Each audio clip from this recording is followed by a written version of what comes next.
오늘도 하나님을 예배하기 위해 이 자리에 나오신 여러분에게 하나님의 은혜와 평강이 넘치기를 소원합니다. 지난 시간에는 예수님께서 제자들에게 너희들이 세상으로부터 미움과 박해를 받을 것임을 말씀하셨습니다. 그래서 주님은 우리로 가서 아름다운 열매를 맺고 또 우리가 그 열매를 맛보며 하나님께 영광 돌리기를 원하시지만 세상은 우리가 아름다운 열매를 맺지 못하도록 그리고 오히려 나쁜 열매를 맺도록 때로는 우리를 유혹하고 때로는 우리를 공격하는 것입니다. 그런데 문제는 이 세상이 이미 우리 안에 들어와 버렸다고 했습니다.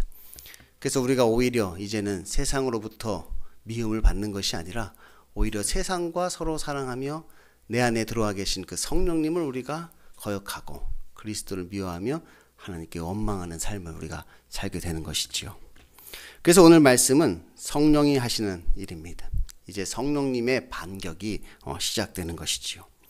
그러나 내가 너에게 실상을 말하노니 내가 떠나가는 것이 너희에게 유익이라.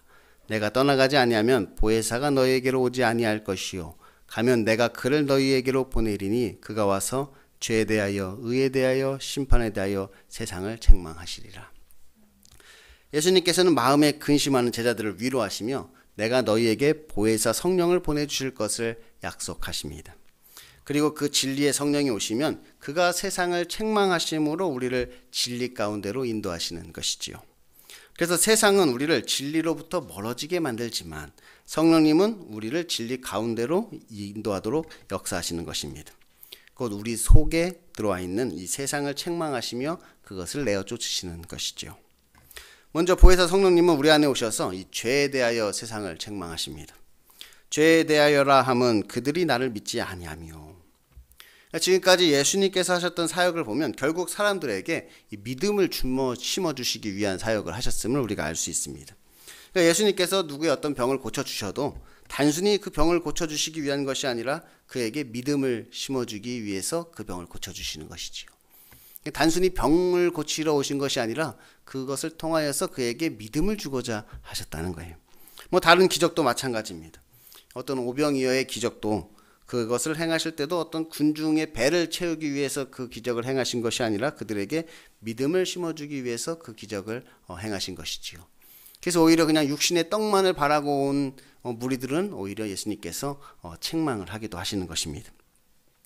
그래서 항상 예수님이 행하신 어떤 사건 뒤에는 그래서 누가 예수를 믿으니라, 많은 사람이 예수님을 믿게 되었더라, 혹은 그들이 예수를 믿지 아니함이로라. 그러니까 어떤 사건의 결과나 그렇게 된 이유를 이 믿음을 중심으로 하여서 우리에게 말씀하고 있는 것이지요. 그래서 제자들에게도 항상 너희에게 믿음이 있느냐 이렇게 물으시고 또한 너희의 믿음 없음을 책망하시는 것입니다. 왜냐하면 마지막 때에는 이 착한 사람과 나쁜 사람으로 나눠지는 것이 아니라 믿는 사람과 믿지 않는 사람으로 나눠지기 때문이지요. 그 죄가 있고 없고는 우리의 행위가 아니라 이 믿음에 따라서 달라진다는 것입니다. 그런데 예수님께서 그렇게 많은 기적과 표적을 보여주셨는데도 세상 사람들은 예수님을 믿지 못합니다. 세상은 의도적으로 이것을 거부하는 것이지요. 그리고 예수님을 대적하게 되는 것입니다. 그리고 아무 이유 없이 그리스도를 미워하고 박해하는 것입니다.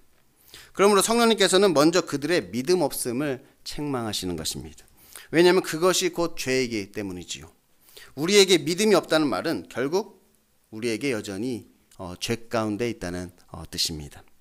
그러므로 성령이 하시는 일은 또한 우리에게 믿음을 심어주시는 일을 성령님께서 하십니다. 그런데 이 믿음이라는 것이 그냥 아무거나 믿는 것이 아니라 그리스도의 인격과 사역을 우리가 믿게 되는 것이죠. 곧 예수 그리스도가 누구인지 그리고 그가 어떤 일을 하셨는지를 우리가 믿는 것입니다. 이것은 우리가 이 요한복음을 지금 살펴보는 이유이기도 하지요. 요한도 이 요한복음을 기록한 목적을 무엇이라고 이야기하고 있느냐? 이것을 통하여서 너희가 예수 그리스도를 믿게 하기 위해서 이것을 기록하였고 이것을 믿음으로 생명을 얻게 하기 위해서 이 요한복음을 지금 기록한 것입니다. 그래서 성령님께서도 아무렇게나 일을 하시는 것이 아니라 이제 그리스도의 것을 가지고 우리에게 알리시는 것입니다. 그 그리스도에 관하여 우리에게 가르치고 생각나게 하시는 일을 성령님이 하시는 것이지요. 그래서 우리가 예수 그리스도를 믿음으로 믿고 의지하도록 성령님께서 역사하시는 것입니다. 그러니 혹시 누군가가 자신이 보혜사라 이렇게 이야기를 하면서 그리스도가 아닌 다른 복음을 전한다면 그는 그리스도의 영이 함께하는 것이 아니라 오히려 적 그리스도가 함께한다고 할 수 있겠죠. 다음으로 보혜사 성령님은 우리 안에 오셔서 의에 대하여 세상을 책망하십니다. 의에 대하여라 함은 내가 아버지께로 가니 너희가 다시 나를 보지 못하며. 예수님께서는 이 믿음에 대한 강조만큼이나 자주 하셨던 말씀이 너희는 이 땅에 속하였고 나는 하늘에 속하였다는 말씀입니다. 그건 내가 가리니 너희가 나를 찾다가 너희 죄 가운데 죽겠고 내가 가는 곳에 너희는 오지 못할 것이다. 이렇게 예수님께서 말씀하시는 것이지요. 전에도 말씀드렸지만 이 죄라는 것은 결국 이 관역을 벗어난 것이 죄라고 하였습니다. 그리고 의라는 것은 무언가에 딱 맞아 떨어지는 것이 의라고 하였죠. 그러니까 하나님의 뜻으로부터 벗어나게 되는 것은 죄이고 하나님의 뜻과 딱 맞아 떨어지는 것이 의인 것입니다. 그런데 하나님이 계신 천국은 의로운 자만이 갈 수 있는 것이지요. 죄인들은 그곳에 갈 수 없는 것입니다. 그런데 예수님께서는 요한복음 8장 23절에서 이렇게 말씀하셨습니다. 너희는 아래에서 났고 나는 위에서 났으며 너희는 이 세상에 속하였고 나는 이 세상에 속하지 아니하였느니라. 그러므로 내가 너희에게 말하기를 너희가 너희 죄 가운데서 죽으리라 하였노라. 너희가 만일 내가 그인 줄 믿지 아니하면 너희 죄 가운데서 죽으리라. 그런데 이 말씀을 이제 바꿔서 말하면 너희가 만일 내가 그인 줄 믿으면 너희 죄로부터 벗어나 살리라는 말씀이기도 합니다. 다시 말하면 예수 그리스도를 믿는 것이 우리에게 의가 된다는 것이지요. 예수님을 믿어 영생에 이르는 것이 결국 하나님의 뜻인 것입니다. 하나님께서 우리가 예수님을 믿음으로 우리가 그리스도에게 속한 자가 되기를 원하신다는 것이지요. 그러면 성령님께서 우리들을 책망하시는 것은 너희들이 왜 예수님을 믿지 않고 여전히 세상에 속해 있느냐. 세상에 속해 있는 우리를 책망하시는 것입니다. 그리스도에게 속한 자는 하나님의 말씀을 듣고 그 음성을 아는데 세상에 속한 자는 하나님의 말씀을 듣지도 않고 들어도 무슨 말인지 이해를 도무지 하지 못합니다. 그래서 예수님께서 이제 조금 있으면 내가 너희를 다시 보겠고 조금 있으면 나를 보지 못하겠고 또 조금 있으면 나를 보리라 이렇게 말씀을 하시는데 세상에 속한 자들은 이것이 무슨 말인지를 도무지 알지 못하는 것이지요. 그래서 엉뚱한 소리나 하게 되는 것입니다. 그런데 우리 모두가 다 세상에 속해서 하나님의 뜻을 알지 못한다는 것입니다. 이 제자들도 마찬가지였죠. 그 세상에 의인은 없나니 하나도 없으며 깨닫는 자도 없고 하나님을 찾는 자도 없는 것입니다. 그러므로 성령님께서는 이제 이 세상에 속한 우리를 책망하시며 우리로 하나님의 뜻을 또한 깨닫게 하십니다. 그래서 세상에 속해 있던 우리를 거룩하게 구별하여서 참 포도나무이신 예수 그리스도께로 우리를 접붙임을 하시는 것이지요. 그 세상에 속하여 그리스도를 보지 못하고 죄 가운데 죽게 된 우리를 그리스도에게로 인도하여서 그에게 양분을 공급받아 그 의의 열매를 맺을 수 있도록 역사하시는 것입니다. 그분이 바로 성령님이신 것이지요. 그러니 혹시 누군가가 자신이 보혜사라만 하면서 우리에게 의의 열매가 아니라 죄의 열매를 맺게 한다면 그 사람은 진리의 영이 함께하는 것이 아니라 미혹의 영이 함께하는 것이라 말할 수 있겠지요. 마지막으로 보혜사 성령님은 우리 안에 오셔서 이 심판에 대하여 세상을 책망하십니다.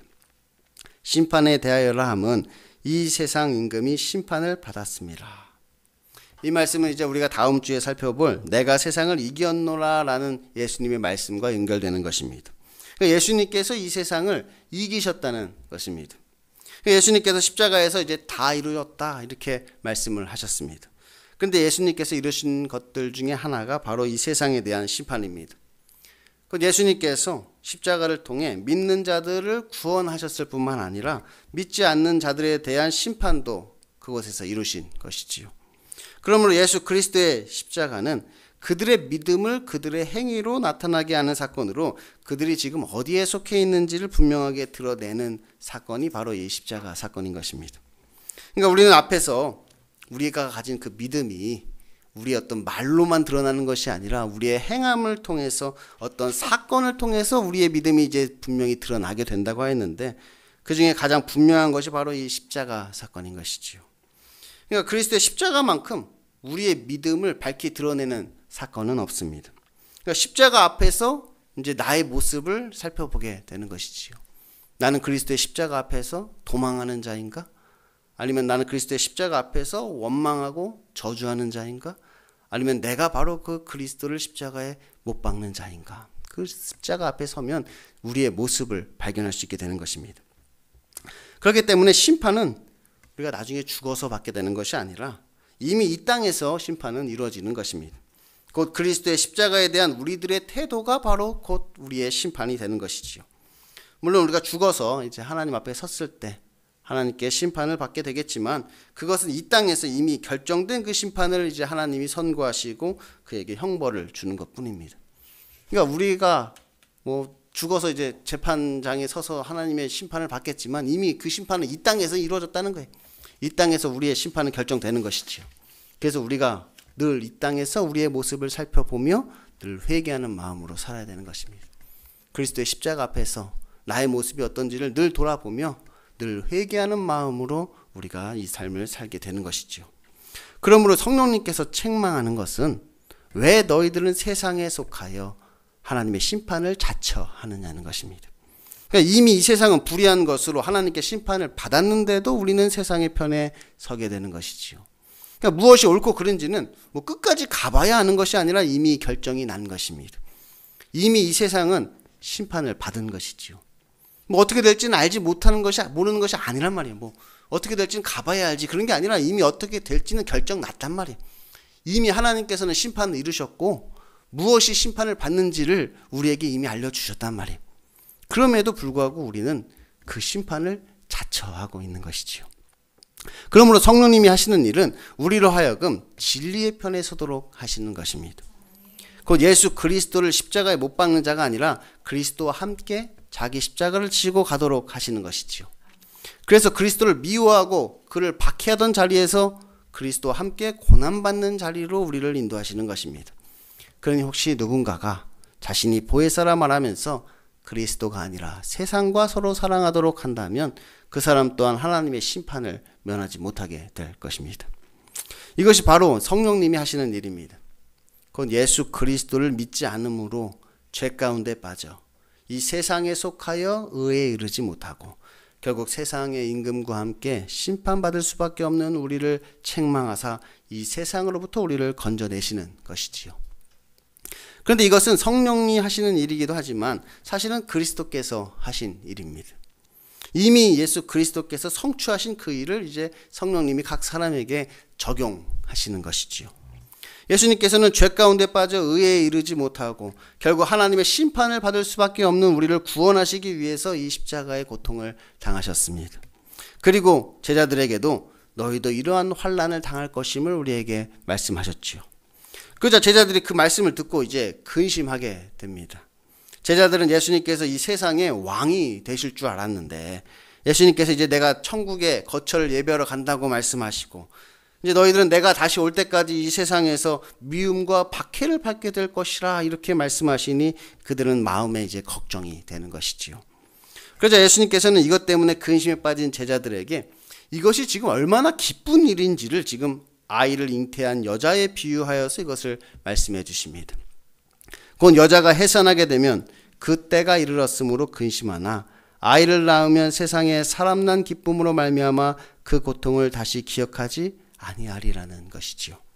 다시 말하면 너희들이 지금 이 세상에서 받는 그 고난은 해산의 고통이라는 것이 너희가 이 세상에서 미움과 박해를 받게 될 것이다. 이 세상에서 고난을 받게 될 것이다. 이렇게 말씀하셨는데 그 고난은 그냥 고난을 받는 것이 아니라 마치 아이를 잉태한 여자가 그 아이를 낳을 때 받는 그 해산의 고통과 같다는 거예요. 그리고 그 고통을 통하여서 아이를 잉태하게 되는 것이지요. 먼저 예수님께서 받으신 이 십자가의 고난은 많은 사람들에게 생명을 주시는 그런 해산의 고통을 당하신 것입니다. 그러므로 예수님께서는 그 십자가의 고난을 기쁨으로 받아들이셨던 것이지요. 그러니까 한 알이 미리 땅에 떨어져 죽지 아니하면 한 알 그대로 있고 죽음으로 많은 열매를 맺게 된 것이. 예수님께서도 십자가를 지실 때 자신이 한 알의 미날과 같이 이 땅에 떨어져 죽게 되는 것을 통하여 많은 열매, 많은 생명을 얻게 되는 것을 바라보시며 기쁨으로 그 십자가의 길을 가셨던 것이에요. 그래서 예수님이 십자가에 달려 돌아가실 때 제자들은 슬퍼하였지만 세상은 그것을 기뻐하였습니다. 세상은 자기들이 승리하였다고 생각하였지요. 하지만 예수님께서 부활 생명으로 나타나셨을 때 이제 그 전세가 완전히 역전되었습니다. 제자들의 근심은 오히려 기쁨이 되었고, 이 그리스도를 십자가에 못 박았던 세상은 하나님의 심판을 받게 되는 것이지요.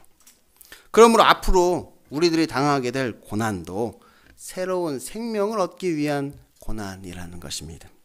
그러니까 우리가 그리스도에게 접붙임을 받기 위해서는 먼저 이 세상으로부터 도려내져야만 하는 것이지요. 그러니까 이 세상에서 우리가 죽어져야만 하는 것입니다. 그래야 그리스도 안에서 새로운 생명을 우리가 얻게 되는 것이지요.